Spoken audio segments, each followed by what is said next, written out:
Now at 6 on Time Warner Cable News on ABC 45, digging deeper, we look into violations inspectors found at the Guilford and Davidson County animal shelters, why the state director of animal welfare says this is one of the hardest investigations she's been part of. Plus, verdict watch, will it be guilty or not guilty for the North Carolina police officer charged with voluntary manslaughter? We're watching Time Warner Cable News on ABC 45.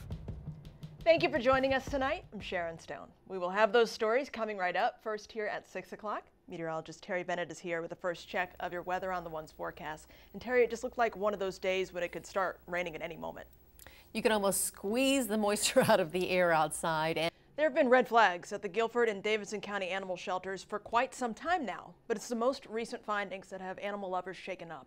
Arlene O'Connell has been following this story. She joins us live from the Guilford County shelter with details about what led the counties to take over. Elena. A fire ripped through the Aaron's rent-to-own store in High Point this morning. The store is a total loss, and the cause is under investigation by the High Point Fire Department. Meg Smith has more. Investigators say it will likely be several more days before they can figure out what caused the fire. A second person is in custody in connection with the shooting death of a Greensboro teenager last week. 22-year-old Demario Danzy is charged with first-degree murder. 21-year-old Brenda Goins was arrested last week under the same charge. Police say Jermaine Hayes Jr. was fatally shot Tuesday outside of Spencer Street Apartments last week. The shooting followed a dispute involving the three. Danzy and Goins are being held in jail in Greensboro without bond. The homicide is still under investigation.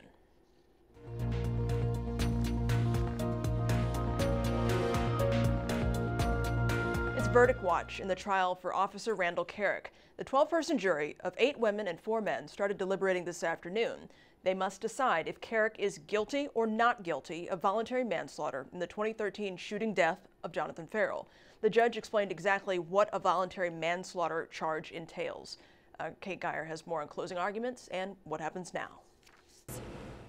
Vandals strike again on UNC Chapel Hill's campus, this time spray painting "Who is Sandra Bland" on the Silent Sam statue and the post office across Franklin Street. Crews worked to remove the graffiti as students stood by taking pictures. Bland's death sparked protests last month. The 28-year-old African-American woman was found dead in a Texas jail cell. Police say the 28-year-old hung herself. Her family doesn't believe it.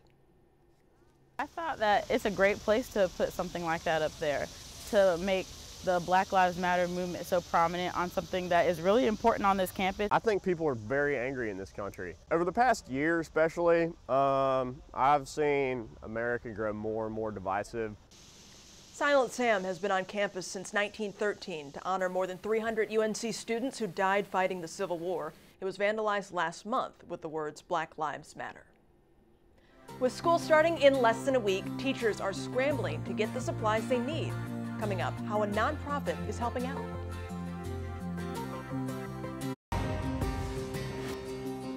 And welcome back. More than 4,000 Winston-Salem Forsyth County school teachers are spending this week preparing for the first day of school. And many will tell you the basic school supplies students need can add up. Katie Husband explains how Educator Warehouse helps teachers cover some of the cost. Educator Warehouse is in need of donations. To learn how to donate, you can head to twcnews.com. Just click on this story. Peck Elementary students are getting some help.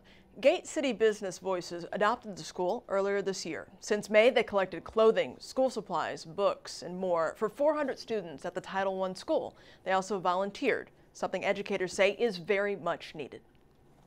Go to the Guilford County website and sign up to be volunteers here at Peck, and to just come in and just read with a student, because the research does show that the more a child reads, the better they become, the better reader they become.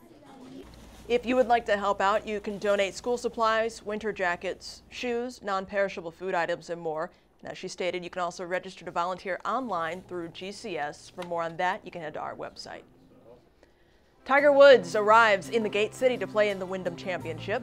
Mike has the details in sports.